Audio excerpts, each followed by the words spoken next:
Islam, like a precious gem, has many beautiful facets. Explore with us now the facets of Islam. Assalamu alaikum wa rahmatullah. I'm Yusuf Estes, your host on Facets of Islam. And today I would like to talk about one of the most important facets of all Islam, and that's the subject of God. Who is God? Where is God? How do we know that there is a God? Is there proof? I've often reflected from the Bible and more recently from the Quran about the teachings offered about the God of the universe. In the Arabic language, he's called Allah. In the Hebrew language, we find a similar root, something referred to even now as Ilah or El, in Aramaic, Allah, and even in the Old Testament we find reference to Yahweh.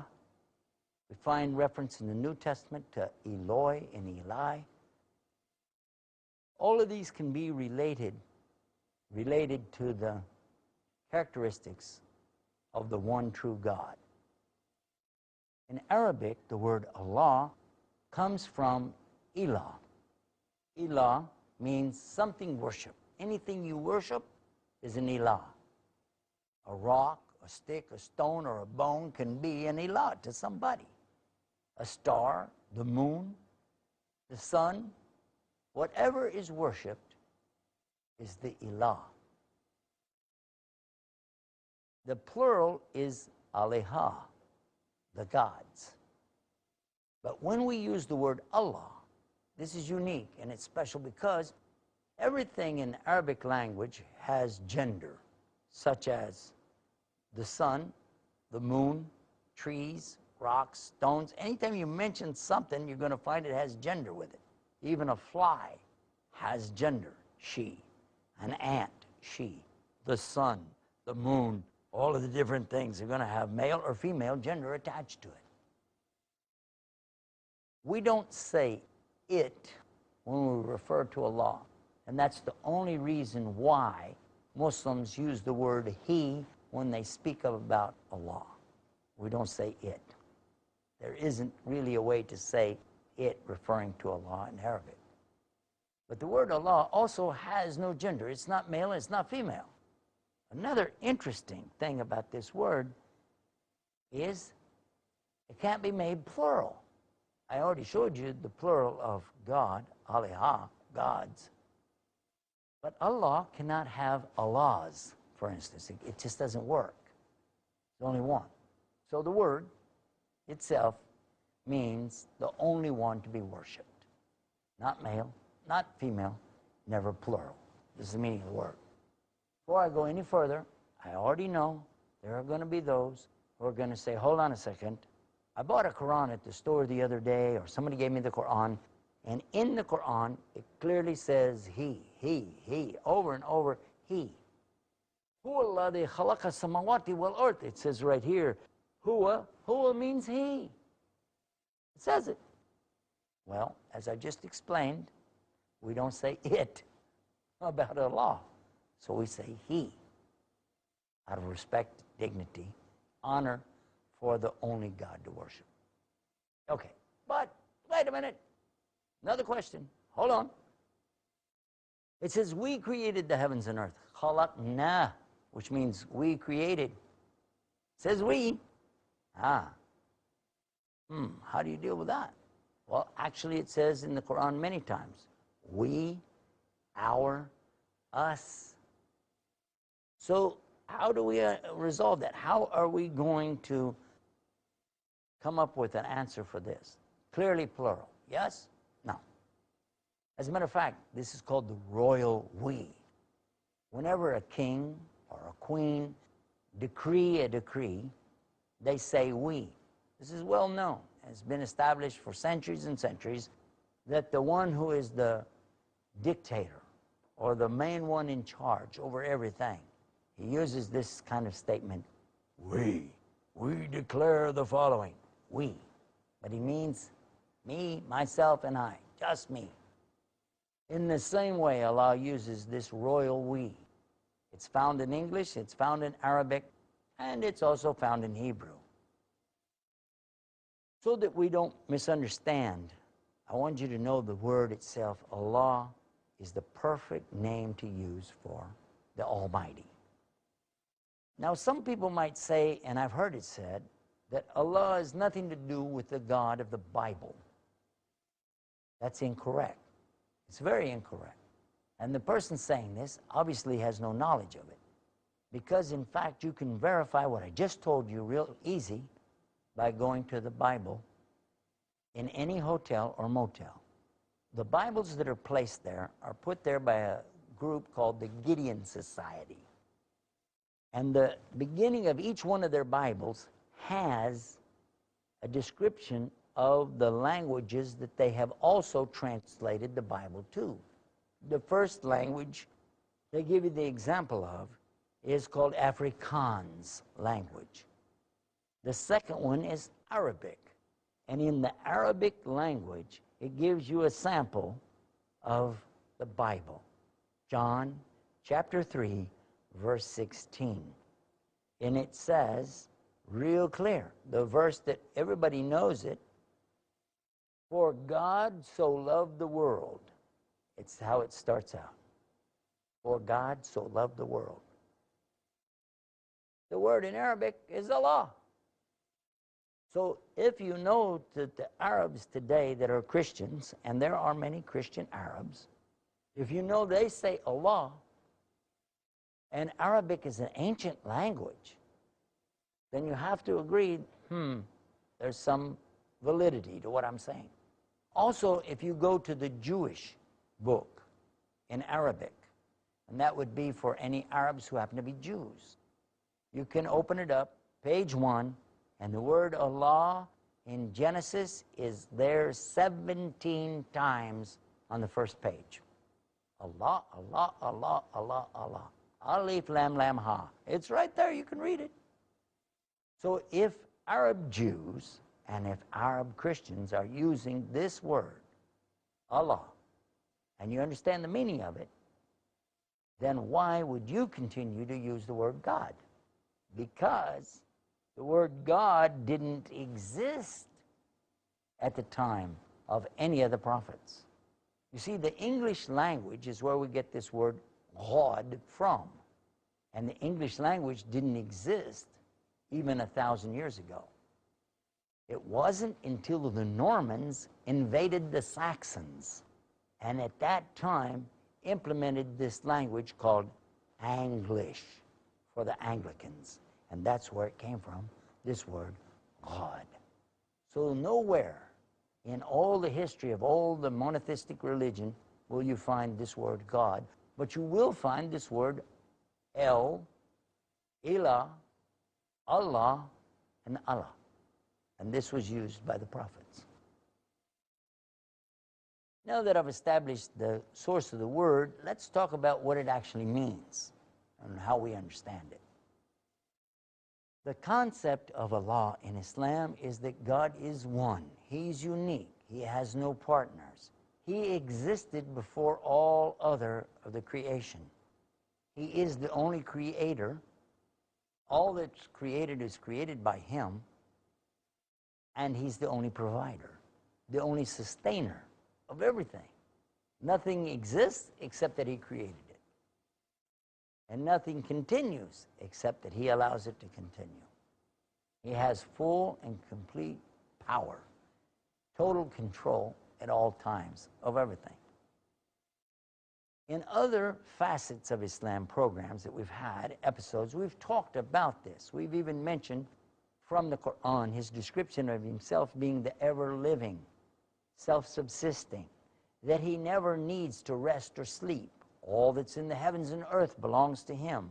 And that there's none that's going to come between Him and His creation except that He has to give Him permission. That He has full knowledge of everything that exists everywhere in the universe. And that you have no knowledge at all except the knowledge that He gives you. It even continues by saying he never gets weary from taking care of all of his creation. He's mighty, majestic, and powerful over all things. This is more or less a partial translation from ayah number 255 in chapter 2 of the Quran, Surah Baqarah, the cow. Many statements of Allah in the Quran indicate immediately that this is from the one and only creator of the universe. He tells us from the very beginning, Bismillahir Rahmanir Rahim, in the name of Allah, the all-merciful, the all-gracious, most merciful, most gracious, most benevolent. So many words, we try to come up for that. We've spoken about his names in other episodes. But who is this Allah? And he's telling us he created everything. Now here's a question. Here's a good question for you.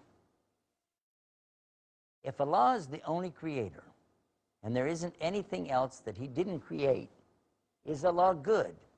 Answer is yes. It says so in the Quran. Is Allah ever bad? Of course not. Never. So then who created evil? Because if there's evil in the world, and you said that God is the only creator, where did evil come from? There's a good question. And I'm going to let you think about it. Think about that one while we take a break. We're going to come back and give you the answer to that and some other questions about Allah in the next part of our episode, Facets of Islam. Stay right there. We'll be right back. Assalamu alaikum. We're back. This is Yusuf Estes, your host here on Facets of Islam. We've been talking about Allah, the God, the one and only. We've explained already the meaning of the word Allah and a little bit about the aspects or the facets here of his characteristics, his attributes. Then we came to a question when we went to break, and the question was, is God good? Yes, God is good. God is pure. Okay, great. Is there evil in the world? Yes, there is. Where did it come from? Did God put evil in the world? If so, is God evil? Oh, good question. The answer is in the Quran. The answer is real clear. If you go through the 114 chapters of the Quran, you constantly see how Allah is telling you that he's the only God to worship, that he's all merciful, he is all loving, he's al-Wadud, the loving God. He's pure and he's good. But he also tells you where evil comes from. He tells you clearly. But I'll take you to one reference at the end, and then we'll go back to the beginning.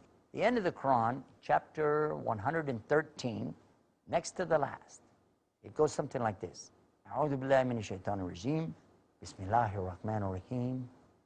Qul a'udhu bi rabbil falaq min sharri ma khalaqa. I'm going to stop right there because he gave you the answer. He's telling you to say, I seek refuge with the Lord of daybreak from the evil of that he created. The Lord of daybreak, of course, is Allah. He's the Lord of everything.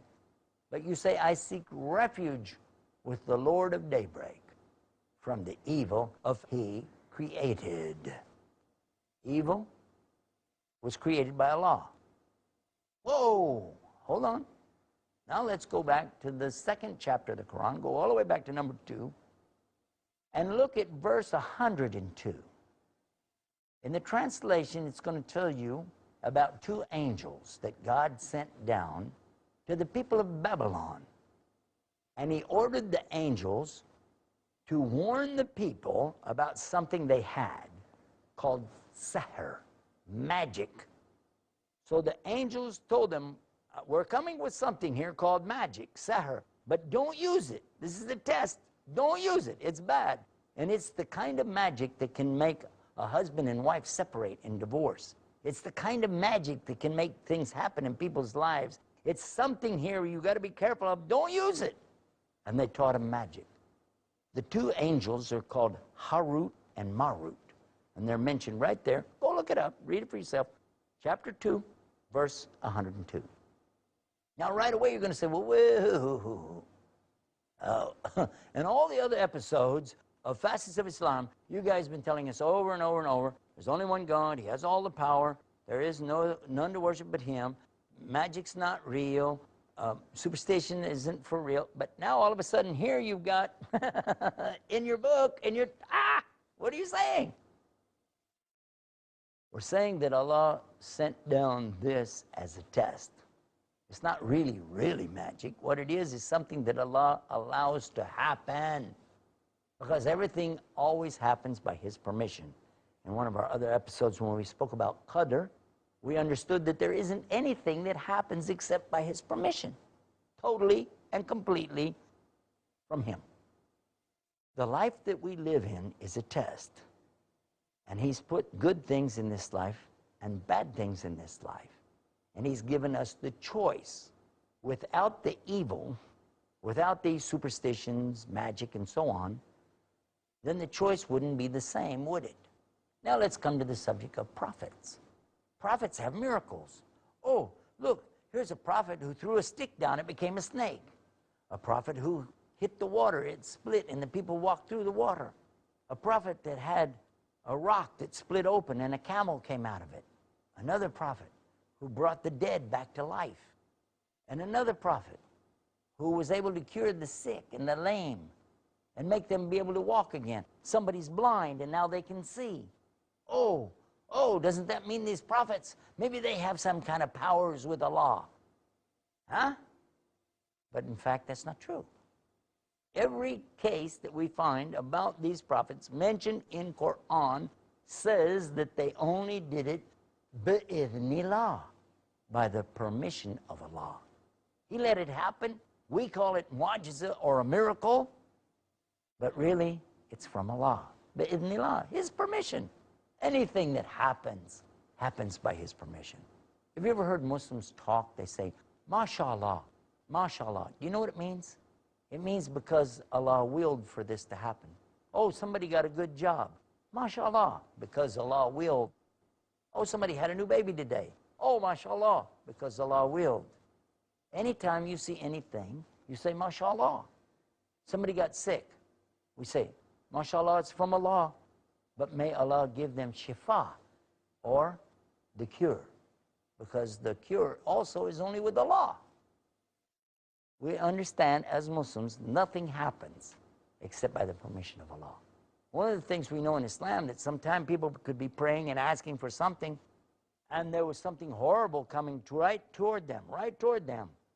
But then Allah diverted it, and it went away, and they never had it happen. They didn't even know what it was. They didn't know it took place. So it's always important for us to keep asking Allah, turning to Allah, seeking refuge in Allah from the evil that he created and from the evil inside ourselves. Because every one of us has within us the capability to do evil. Oh yes, we all have that. It's so easy, isn't it? Oh, you don't know how mad I can get. You don't know how bad I can be. Have you heard people say things like that? You just don't know how bad I can be. That's not too smart, is it? I don't hear people say too often, you don't know how good I can be. Oh, I can be better than this. Well, do it. Let's do that. Let's focus, really, you and I, let's focus on seeing how good we can be instead of how evil. Whoever does anything good for the sake of God, for Allah, he knows that, and it's recorded and it's with him. Don't worry about that. But whoever does any evil, and he doesn't repent from that, he's going to have to answer for that on the day of judgment. Because in the final analysis, everything is going to be judged only by Allah. He tells us in the Quran about those people who come to the right belief and they do the good deeds. And he tells us that the reward is with them. The ajr will be with them, and they'll find it on the day of judgment. It's going to be there waiting for them. And he says that he's the one going to be there for that judgment. And he asks us, Alaysa lahu bi ahkamil hakimin? Isn't Allah the best of all the judges? And he tells us in the Quran, Inna lillahi wa inna ilayhi raji'un. that from Allah you came, and to Allah is the return. And that doesn't mean that you came out of Allah and you're going into Allah. It means you were in front of Allah in the beginning, and you're going to be back in front of Him again at the end. He asked all of us when we were in the backbone of Adam, He asked us, am I not your Lord? And we all said yes. Then He made us to forget that. We don't have any memory of it.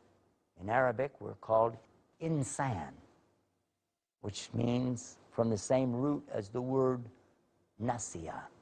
Ana nasiya, I forgot. The one that's created to forget, the human, insan, has forgotten that he's been in front of his Lord, and he forgets that he's going to be in front of his Lord again. And throughout the Quran, Allah tells us over and over, Adhkar Allah, Adhkar, dhikr of Allah. Remember Allah. La tansa, dhikr Allah. Don't forget to remember Allah. Remind each other about Allah. Tawasaw, encourage and exhort each other to remember the haqq of Allah. Remember, think, realize. Allah is reminding you and telling you to remind each other. Think about Allah. Be afraid of Allah. How are you stealing when you know Allah is watching you? How are you cheating and you know He's listening to every word you're saying? How is it that you could go out here and commit these sins, adultery, drinking, smoking, cheating, lying, killing? How can you do all of these things knowing you're in the presence of Almighty God? How? And Allah is as close to you as your jugular vein. But He's never in His creation. He comes in the last part of the night to take the prayers of the believers, but still He's not like His creation. We don't compare Him to the creation. He's not like anything. He says, وَلَّمْ يَكُلْ لَهُ كُفُوًا أَحَدٌ. And there is nothing like unto Him anywhere, anytime, any place, and He is unique. Ahad, ahad, ahad. And this is the word which means uniquely one in Arabic. And if you believe that Allah is uniquely one and that He's the only God, and you believe that you need to turn to Him, then do it now. Do it before it's too late. Nobody knows how long you're going to live, and only Allah lives forever. This is one of the most important facets of Islam. Allah. Wassalamu alaikum wa rahmatullahi wa barakatuh.